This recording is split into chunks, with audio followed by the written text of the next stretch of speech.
And then it was time for AnyTube to drown in the sweet hype that is the god of high school.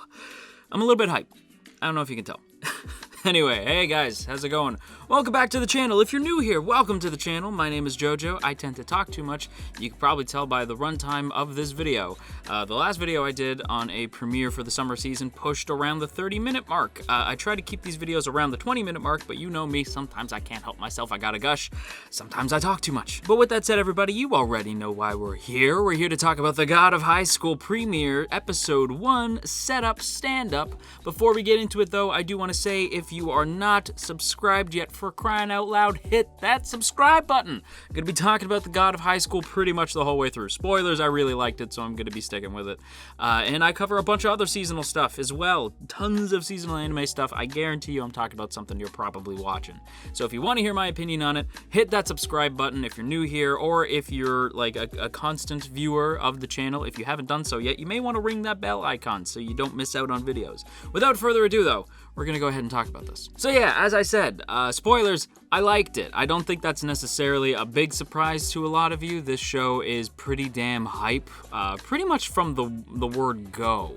Like, it is, like, you can tell you're in for something, like, especially in terms of just the power scaling in the opening scene. You're like, nani, that's possible. There's a lot going on, and we're going to go through the episode. You know how we do things here. We're going to go through the episode bit by bit.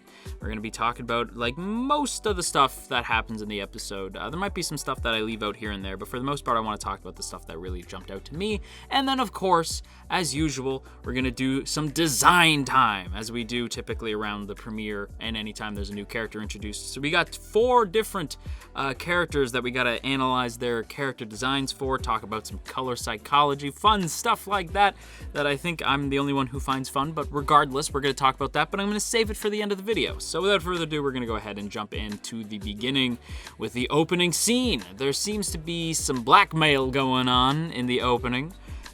Between the Prime Minister, I believe, Park Mujin, and if you're new here, just as a heads up, I typically give characters nicknames because my pronunciation of just about everything, whether that's Japanese or Korean names, is god-awful, so I give characters nicknames just so you don't have to hear my terrible pronunciation. I'm just gonna call this dude Prime Minister. I'm just gonna call him the PM. So the PM is being blackmailed by these 3 guys. We don't really get an introduction to them when suddenly the sky goes dark. We see the birds flutter away, and the person giving the massage is the one who notices. They're like, oh, that's weird, all the birds are disappearing, that's crazy. And they try to make a break for it, but I doubt anybody got off that island. Because yeah, basically, what happens is that at first you think, like, is it a bomb? Like, what happened? Something destroyed these people, but you don't know quite what it is until you see from the view of a helicopter pilot that it seems as though there was a giant hand that descended from the sky and crushed that island. So you're like, what the hell? That's definitely an interesting way to start, right? And you can definitely tell that it's the PM's hand because he has the same sort of like indent, this like sort of cross type thing in his hand. And it's the same indent you see when you look at like the island from a bird's eye point of view. And this is probably also a good time to mention, if you don't know, I'm not a big manga and webtoon guy. I'm just a big idiot. I just don't like reading. It's not my preferred medium. I'd rather see the damn thing animated. And the way that I could tell that I wasn't a webtoon guy was that I did read parts of the God of High School, and it's not that it was bad. The entire time I'm like, this is pretty cool. I read like the opening chapters pretty much like up to Mori like riding the bike through the town, and that's kind of when I realized that I probably was just gonna wait for the show. It's not my preferred medium. Just so you know, out the gate, I am anime only.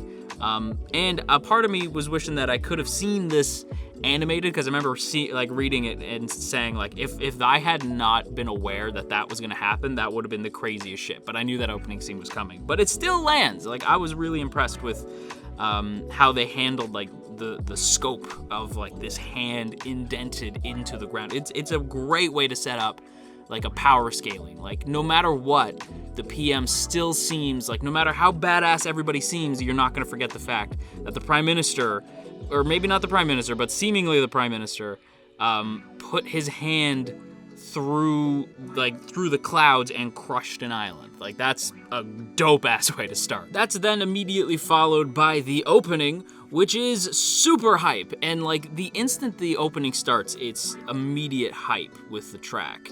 I will admit that the track here and the soundtrack in general from Arisa Okihazama is not quite my type of thing. It's a little dubsteppy for me, and I got nothing against dubstep. I think it really works here. It's just not my preferred genre, you know what I mean? It's not my preferred genre of music, and it has that sort of dubsteppy feel to it. But, again, I think it really works here. So I have to give my credit to Okihazama for crafting a soundtrack that is definitely not in my typical wheelhouse that I still really dug. Now, obviously, they're not the one who did the opening. I didn't write down the band who worked on the opening track. That said, it does fit within Okihazama's composition for the series, so it makes a lot of sense why they chose that opening. And I do think it is really hype, especially the wild color choices in this thing. And I'm not going to go into color theory or rather color psychology on the opening because it just throws colors at you. It is like just a cavalcade, a rainbow of nonstop color action. And on top of that, speaking of action, it really does a great job to sort of establish the different characters' fighting styles, and I believe some of that animation is then used later on by the time we get to the preliminary kickoff. So it's cool to see it like come back. I'm normally not a fan of that kind of stuff. I would prefer openings to be original animation. Like I don't like recycling stuff from the opening, but in this case, I'm totally fine with it because I thought that it really served the opening well to show each character's different fighting style and to further demonstrate the idea that this tournament isn't going to be like a boxing tournament or a taekwondo tournament. It is an all-out, all martial arts, all weapons allowed, no holds bars tournament, and the opening really demonstrates that quite well. And again, the dubstep, even though not my thing, is very well suited to this opening, so I have to give the opening credit for being just really cool and got me really, really hype. After the opening, though, we basically jump right into things. We start with a flashback of Gramps leaving Mori, who I have nicknamed as Mo, leaving Mo behind, and I'm not entirely clear why this is. Obviously, you're not meant to. If because I was sitting there, like, trying to think, like, well, I know I'm going to have to make a video about it, so people are probably going to want to know, like, what the hell's up with Gramps, and, I don't know. I'm sure Webtoon readers know. But it does lead you to have a solid intrigue for Mo, like, right off the pop, right? Because you're like, okay, so Mo here lost his Gramps to some degree, right? Like, whether that's Gramps left him behind so that he could go, like, be a martial artist of some kind, whether that's Gramps knew he was, like, gonna pass or something like that, I don't quite know. And I have to, I'm sort of led to assume that if Mo gets his wish, if you don't, like, and if you missed it, I don't know how you could have, because they established this shit firm, that if you win the God of High School tournament, you get any wish you want, any wish at all. So I have to assume that Mo's wish would be, hey, I want my Gramps back. So that's what I'm thinking. So Momo, my boy, I'm with you there, and little Momo was adorable, and Gramps seems like a badass. So I'm kind of bummed that we don't really get to see him. We do see like him in a picture, like in a framed picture in Mo's apartment. So you could tell like there's that he's still connected to his Gramps, like he hasn't let him go or anything. He even has that nightmare like when the show opens of like Gramps leaving. So I'm intrigued by Gramps. I want to know what's going on with Grandpa Mori, or I guess Grandpa Jin. Is that his last name? Is that Mo's last name? I don't know. Grandpa Jin, I want to know what's going on with Gramps. And then basically like Momo flies out of there. Should I nickname him Mo or Momo? I guess question of the day. But Mo just flies right the hell out of there. Because it turns out he's late for school. The dude broke his alarm clock when it was trying to wake him up, so he ended up sleeping in, and he's got to fly. At least, like, we assume that he's flying to school, right? But it turns out he's flying to the preliminaries. So yeah, you see this dude launch out the gate on his bike, and this is about where I stopped reading the webtoon because it's like, nah, boring. And not, again, I must stress, not boring as in like the content was boring, just the medium is not for me. I'd rather see it animated. So this is about where I stopped watching. So everything from here on out, anime only, don't know. But we see this man fly, and as he's flying, you hear the Titantrons announcing the start of the God of High School tournament, and everybody seems hype, and I do mean everybody. One of the things I loved about this premiere, and I need to stress this, especially as a YouTube guy / streamer, twitch.tv/JoJo Talks Too Much, come hang out. But one of the things about this that I loved was that they really established the time period that this is taking place in, rather modern day. And you could tell they're in touch with what's going on because these people are streaming the tournament on their phone on the bus, and they're talking about how it's cool and all to stream it, but you would so much rather be there in person, like to see these people go at it. Like this tournament has everybody talking. And of course, if it has everybody talking, then yes, people would be streaming it from their phones. And more importantly, people would be doing reactions on Twitch. Like that's something, when you see it, you see this dude, I think he's streaming on YouTube, which is like, sure, why not? But you see a guy watching the tournament as a live reaction, like for his stream. Genius. Like it's such a little touch, but I was like, that's so cool because it feels like you're making this world, even though it has these superpowers. Like at one, like again, like the PM like launching his hand and crushing an island. But even to a lesser extent, later on we see Mira or Mimi. I don't know if that's gonna be her nickname. I don't know. But we see Mira like pushing her sword into the ground, like to like steer Mo's bike as they're in that chase that we're going to get to later. So we established that this world definitely has like superpowers in it, you know what I mean? But it still feels grounded because we see these things that look familiar. People streaming like on their phone, people like live reacting to stuff. That dude rapping, you know what I mean, as he's doing this IRL stream. Like you see these people like doing stuff that you associate with the internet, and it just makes everything feel a little bit more real, which is a little bit goofy considering we're talking about a shonen anime series, but still, it actually helps ground the series in a really cool way. And another thing that this series does super well is establish the main trio, and I have to assume that this is going to be the main trio. And may I shout out Youngji, I'm definitely going to pronounce this incorrectly. I am sorry, my good sir, but Youngji Park. The OG creator of the God of High School, the webtoon creator. If the show, whether this is on Youngji Park's end or this is on series composition's end, Kyoko Yoshimura, I have to stress that no matter what, whether this is on the series composition end or like this is like one-to-one the webtoon, the introduction of these three is perfect. Like I can't stress how perfect this intro was to me. Like these three seemingly separate characters are then suddenly like their introductions are seemingly very separate, right? They then interweave together and they bleed together perfectly. Like all these different backstories suddenly or not backstories, but all these introductions suddenly thrust together and crash into each other in the most perfect way possible. I loved it. Sorry, I'm like moving my notes around, but yeah, it was absolutely perfect. I'm gonna go into a little bit of all three, but I gotta say, like the way it's set up, I need to stress whether this is Park or Yoshimura, the writing was excellent. It was beyond excellent. It was top tier. And I was so impressed. When we start with Mo, again, it's a very classic introduction. We basically start with, like every solid anime should start with the character being late for something, you know what I mean? Like it's, for some reason, it is a classic trope of the character being late. The only thing Momo was missing was a piece of toast hanging from his mouth. But it is a classic way to start a show, especially it shows you that the character is like vulnerable, will make mistakes. And what I really love is that even though we established that Momo can be a bit of a screw up, being late, like trying to rush down to the tournament on his bike, we not only established some really solid comedic timing for the guy, with the whole granny thing, like almost running that grandmother over, and then like launching through the guardrail. Jesus, apologies. But just like launching through that guardrail.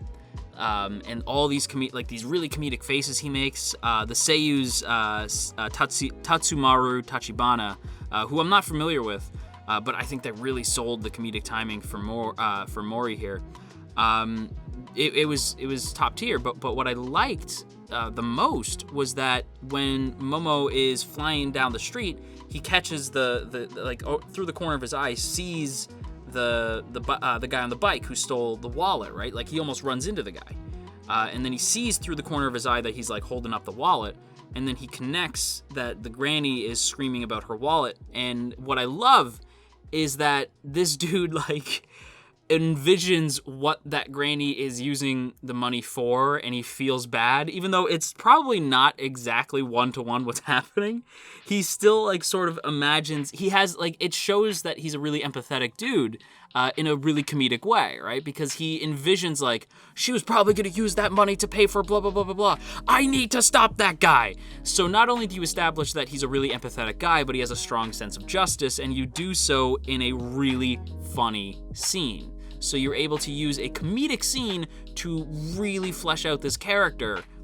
It's genius. Like, I think his character introduction is absolutely perfect, and he just floors after this guy. And then that leads really nicely into Mira, or Mimi's, little introduction, where we see that she gets lost on the way to the tournament. So either she's from out of town, or she's the type of girl who gets lost. Doesn't know what Google Maps or MapQuest is. MapQuest, Jesus, I'm really dating myself. But it really establishes that she's not great with direction, that she maybe needs the help of others to kind of get where she's going, but that she can stand up for herself. It's also a good way to establish that Mira is, she's got herself a little case of the Go Matsuokas. She's got a little bit of muscle infatuation. And what I love is that she catches this by meeting who I can only assume is the grown-up version of the Body Improvement Club from Mob Psycho. And they even like flex the gis that they're wearing off their bodies to show off their muscles, which cracked me up. Reminded me of Dumbbell. And it's just a great little scene for Mira. I thought it was really funny. I felt really bad. This is another scene where we establish that Mimi is seemingly prone to injuring herself. She takes a bicycle wheel to her face again, it was an accident. But yeah, Momo basically hits Mimi in the face with his bike. And then later, Mira takes a street sign to the face. A lot of like face damage for Mimi here, but it's interesting because it really establishes that the character, like again, it's just great character establishing stuff. It's great introduction. And again, woven perfectly into each other because it just, like, you establish right away that Mimi has a sort of muscle infatuation. She's a little bit of a klutz. She's not really sure where the tournament is, something she maybe should have been aware of before, so she might need a little bit of assistance in that case. And then suddenly she takes a bicycle wheel to the face, so we learn that she's a bit accident prone. And then she gets introduced to Mori, and the two then launch after the bad guys, so we also establish that she too has a great sense of justice. And it's really woven nicely into each other. This then leads us to our boy Han, who I don't really have a nickname for. I guess I'll just call him, like, Clerk, because he's technically a store clerk, although he's not really the one behind the counter. I'm just going to call Han. It's an easy name to remember. And Han is shown to be working at a convenience store, pulling an all-nighter just before the preliminaries. And literally giving himself enough time to rush from the convenience store over to the preliminaries. So we established that Han is sort of like, he has a drive to make money, but it's not that he's money crazy or money hungry. It's just that he seemingly needs money for something, because he's very chill about it. And I really appreciated that. And what I love is that he is watching on his phone that dude who was streaming himself, like walking down the street and rapping. He's watching that on his phone, and he sees the chase happening, So he sees on his phone like, oh, that guy is going to run by me. And at first he seems not really interested in this, right? He's like, it's got nothing to do with me. I'm not going to do that. But then we establish that he too has a strong sense of justice when he knocks the dude off the motorcycle and ends up saving the day, right? So at the end of the day, it comes down to Han, who ultimately ends the chase scene. And it's awesome. These 3 different character introductions all woven together in this really cool way, and I just think it's so fantastic. And another thing that I haven't even talked about yet is the fact that the chase scene itself is insanely well animated, at least as far as I'm concerned. There is so much energy in this chase scene. It is insane. You get these different camera angles from like these like low camera shots as they're rushing by. You get these like crazy little pans as like the two are weaving through traffic. You sort of like, you almost feel like you're there, and then you really feel like you're there when you get this crazy POV shot. I believe it's from Momo's point of view, where he's on the bike and you actually see it from his point of view. It's wild, like the amount of different camera angles like on display, the character acting, like that shot of Mimi and Momo freaking out when they're chasing after this guy, like, get back here, and you see like the angry faces. Really, really fun stuff there. Comedic beats, as I said, like Mira face planting into that street sign literally had me spitting out my tea. I thought it was hilarious. There's so much, there's just so much kinetic energy. You feel each impact. You feel like the weaving through traffic. Like, and this is like really evident in the chase scene, but it's then later evident in the fight scene in the preliminaries. But man, there is so much energy to the show. I really hope Mappa can keep it up. The gang animating over at Mappa brought so much energy to this scene. It's absolutely stellar. I can't stress enough how impressive it was. But that does lead us nicely into the preliminaries. Before I talk about the preliminaries, 2 quick shout-outs is the little bumper images between like the first half of the episode and the second. You get some great pixel art, which I thought was super cute, and then you get like a neat little bebop-ish shot as well. So I wanted to shout those 2 things out first. But now, let's go ahead and talk about the preliminaries. This, I don't have as much to say because it's mostly just an action scene, and I've already established that the show has insane kinetic energy. All the stuff from the chase scene, you can take everything I said there and you can move it over to the fight scene in the preliminaries. It's that same feel, right? It's got the same kinetic energy. The only thing I would add is that the sound effects, the sound design here by Keisuke Koizumi, who worked on All Out and Dororo. I think the sound design here is stupendous. There was some shots where I'm like, because at the start of the fight, there was a lot of like really like crunchy sound effects. Like when people got hit, you felt like people were getting hit, but it was like more than this sound. Like there was crunch behind it, like solid impact sounds. There was like some sounds that I'm like, oh, that's not as great. But then we get the kid with the friggin' like baseball bat or pipe or whatever it is, the kid reading the book.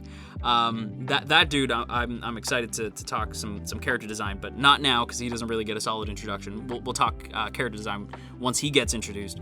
But when you hear that bat, you hear the ping, ping, ping, like you hear the impact, right? So it's a bit scattershot. Some sounds are better than others, but I did want to establish, the sound design is fantastic during the fight. When you're selling a fight in animation, yes, having it look great is a huge benefit, right? Like if there's a lot of like cool like smears, if there's a lot of crazy camera angles, stuff like that, if it's animated with a lot of fluidity, that's very important. That's like 80% of the job. But that other 20%, that's sound design. If you gotta sound, it's gotta sound like people are getting hurt, man. Like you gotta really sell this stuff. And I really think they do an excellent job. So that's the only real thing I can add in terms of like the fight itself. Other than that, it's basically what it sounds like. The God of High School is essentially the Iron Fist tournament from Tekken. Like as I said in my like what I'll be watching video, this really feels like Tekken meets rival schools. And I have to imagine that Youngji Park is a big fighting game fan. Just like all these little details like really tell me like you are a big fighting game guy. You could just kind of tell. And speaking of fighting games, that actually leads us nicely into something that I was sort of like torn on. Like I'm not super sure how I feel about. I mostly love it, but I did think it was a little bit goofy. And that's the bracelets. The bracelets basically show off your HP, your GP, which I'm not quite sure what that'll be. I guess like goal points. I don't really know. And then level, which I was like, okay. And these are tracked by nanites that are injected into the fighters before the tournament, which are meant to monitor their health and then heal injuries, which I found to be both awesome and a wee bit goofy. I mostly think that it's pretty awesome, but at the same time, I did feel like, really? Really? Like that sort of thing. Like, I had that feeling walking away from it, because I was like, okay, like, I'm not against it. It just seems like an odd choice, because it's like, I thought we were a fighting tournament. Like now it feels very video gamey, you know what I mean? But at the same time, because you can tell that the creators are big fighting game fans, this feels very appropriate. So I'm sort of torn on it, because it feels like, oh, like we spent so much time grounding the show with these superpowers. You did a good job, but now there's like nanites and bracelets that can tell your health bar, and I don't know. It's a little goofy, but at the same time, as I said, I still mostly love it, because I just think it really further establishes the fighting game aesthetic going on here, and it's great. And the only other thing I can shout out more is that those nurses were hot, and they were standing in front of some product placement both for Webtoon and for Crunchyroll, which I thought was hilarious. So that's all I can really say to that. We see that in the trailer, yes, but I had to mention it here, otherwise the comments would all mention it, and I'm sure the comments are going to mention it regardless. Like, did he talk about blah, blah, blah? Yes, he did talk about blah, blah, blah. As for the fight itself, as I said, it's dope, but things really take a turn when Kang is introduced. He arrives on the scene, and we are told that he has a 20% HP handicap, which is very scary in hindsight, because this man destroys a lot of like the grunts that we see in the middle of this battle royale. And a battle royale was an interesting way to start, by the way. I thought we were getting a straight up tournament, but no, battle royale. Still cool though. Mira, like my girl Mimi, attempts to take on Kang, but she mostly gets like laughed off. It's not that she gets like beat up or anything. It's just sort of like Kang sort of laughs her off. So, like he's impressed, but he's not like, he's more so impressed by her courage, not her strength, you know? So he's like, okay, like you want to play, girly? Let's play. This, of course, upsets the Body Improvement Club, and seemingly upsets Mori as well, although I think he was basically just using the distraction to sort of assess Kang, mostly because he pantses the man, just literally like pulls the man's pants down. And it turns out like this dude is wearing elephant boxers, and the trunk is exactly where you think it is, which makes me like Kang. Dude's got an interesting sense of humor. But I do think that Mo did this in an attempt to get close. You know what I mean? Like he was just trying to get close and assess.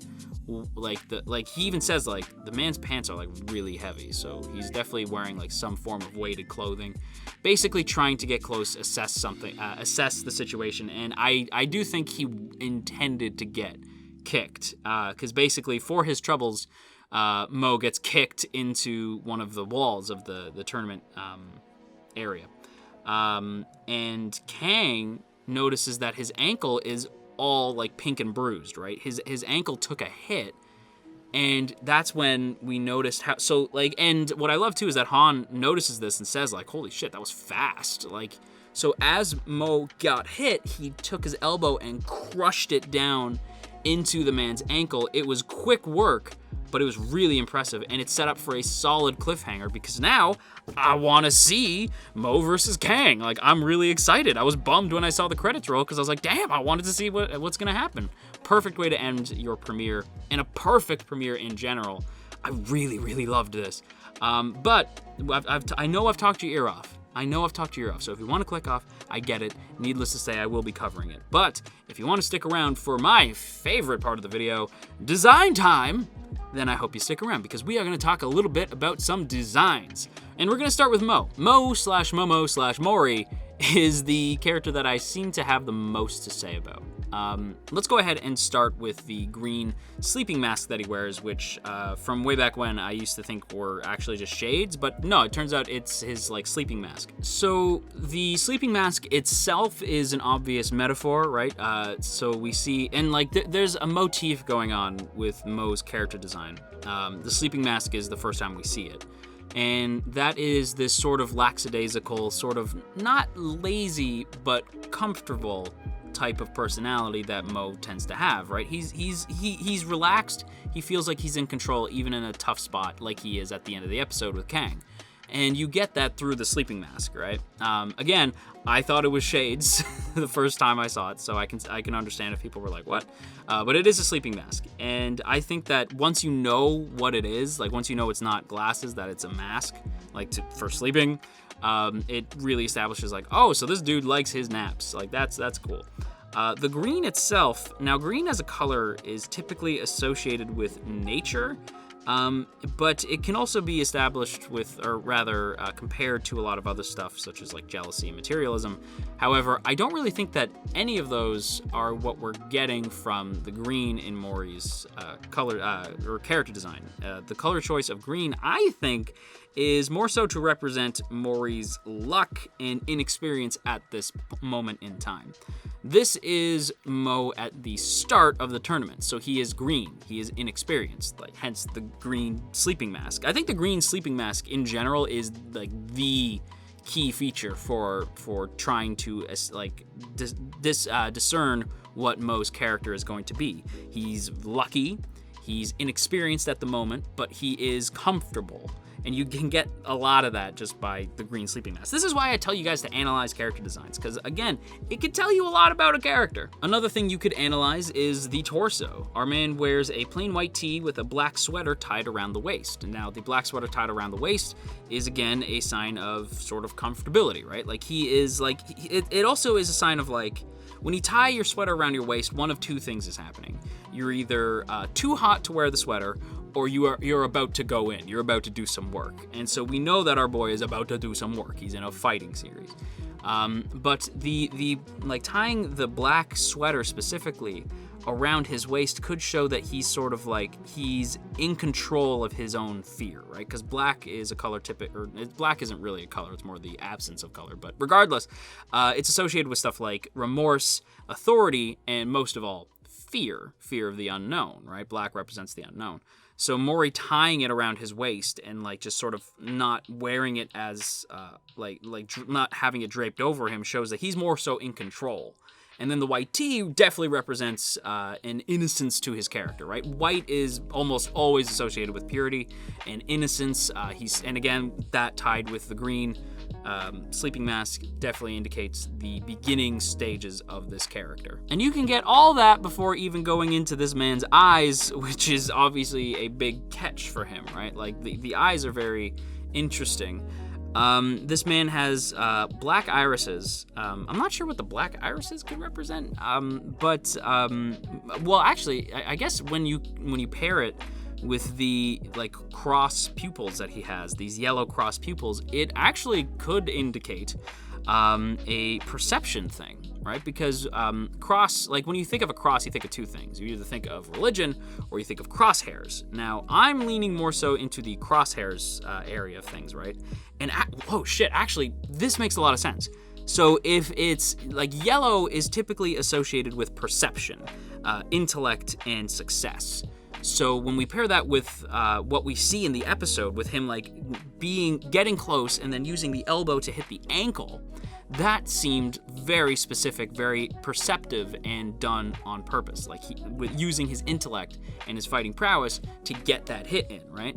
So we see that, his eyes could be an indication that this man is incredibly perceptive, like seeing right through the dark clouds of a fight and getting to where he needs to get to. That could be what the eyes are supposed to mean. And again, this is why we talk about character designs around here, because it's fun. You can like try to figure out what the creator was trying to say about this character without spelling it out for you. Just showing you the character design. What can you piece together from this character? And holy crap, I don't really have a lot of time to go into the other character designs, so I'm going to be really brief. Han's character design is pretty basic. The man is like rocking a business casual outfit. He's wearing either his work uniform or maybe a school uniform. It's unbuttoned, so he's definitely business casual. But not a lot of this character design gives enough away. I would almost say it's bland if I didn't think that was the purpose, because we established already that Mo's character design is insanely good. So because of that, I have to assume that the OG creator would not make a bland character design after making such a great character design, especially for one of the trio. So I have to assume that this is meant to tell us that this character doesn't give much away. Han doesn't really let people in that much. He's more of a reserved type of dude. So that's what I'm going to assume from Han's character design, is that he's being quite reserved, not trying to give much about himself away. Mira, aka Mimi, her outfit is interesting, right? So the school uniform, listen, girl, those colors clash. Like, those colors don't work. You got the white tee, the orange bow tie, and the teal miniskirt. That's a bad look. Like, I was like, oh, I don't know about that. But when I thought about it, it does make a lot of sense.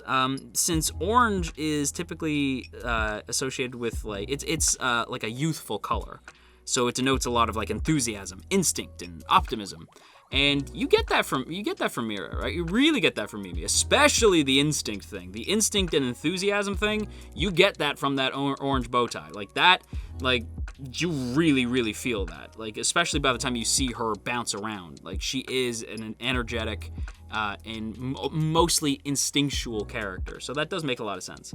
The teal miniskirt, I don't even know what they were going for with that. My best guess is that it's meant to be, since it's a cool color, it's meant to be serene. Maybe we'll learn that Mimi is a sort of like a solid friend. I don't know if that's necessarily it, but teal is usually a calming color, so maybe Mimi will grow to have a calming effect on the people around her. I'm not super sure. The glasses sort of indicate, glasses are almost always an indicator of a tactician or an intelligent type of character, so maybe that's what the glasses mean, but they do break, so I'm not really sure what the glasses are meant to indicate about Mimi. And again, the white tee, like I said with Momo, just sort of indicates purity. Like, you're innocent, you're at the start of the tournament. Makes sense. But the last character, this is the character that I want to end the video on, because Kang's character design is dope. Kang is rocking a prison outfit, which immediately, like, as soon as I saw it, this sparked Cody from Street Fighter 4 vibes for me. Like, this is very much Cody from Street Fighter 4. Even down to the fact that he's handcuffed yet still in a fighting tournament. It's very Cody, and I have to assume that Park did that on purpose. And the timeline lines up as well. This would have come out after Street Fighter 4, so this does line up quite well. So I have to assume that the prison outfit was maybe a nod, because it's the white and, like, blue striped instead of, like, the usual, like, white and black stripes for a prison outfit rather. It really feels like a call to Cody specifically, so I thought that was a really cool touch. The purple overcoat is also fun. Purple is often associated with royalty. Purple was a color most often worn by royals way back when. So it's sort of it denotes an almost like a royal, holier than thou type of color, which we do get from Kang. When he enters this tournament, he is so much higher in terms of power than the other people. So the purple does make a lot of sense. By comparison to the others in this tournament so far, a lot of them seem like peasants, like looking up at a noble just in terms of the power scaling. So I think the purple overcoat was a super solid touch. And I really like Kang's outfit, mostly just because it reminds me of Cody. But yeah, I thought it was super dope. Okay, so I am going to end today's video here. I definitely went on too long this time. I'm sorry. Next time, like, keep in mind, this is a premiere, right? So we got a lot of character design stuff we got to get through, a lot of, like, stuff that we got to establish about the characters, getting introduced to the opening, the world, all this stuff. These videos will be longer, but normally, if you're new here, these videos tend to be roundabout anywhere from, like, 15 to 25 minutes. Like, that usually tends to be the ballpark, usually around the 20-minute mark. So apologies if I talked your ear off, but hopefully you guys enjoyed it. If you did, then you already know what to do. Go ahead and boop that up snoot, or share if you care. And of course, as always, I have to give a big thank you to the good folks over on Patreon. Look at these beautiful people, the members of the T Squadron. Look at these beautiful names. They would definitely win the God of High School tournament. Probably not, though, because this tournament seems like it's going to be hella hard. But if you would like to join these beautiful names, then be sure to check out that that first link in the description to check out our Patreon page.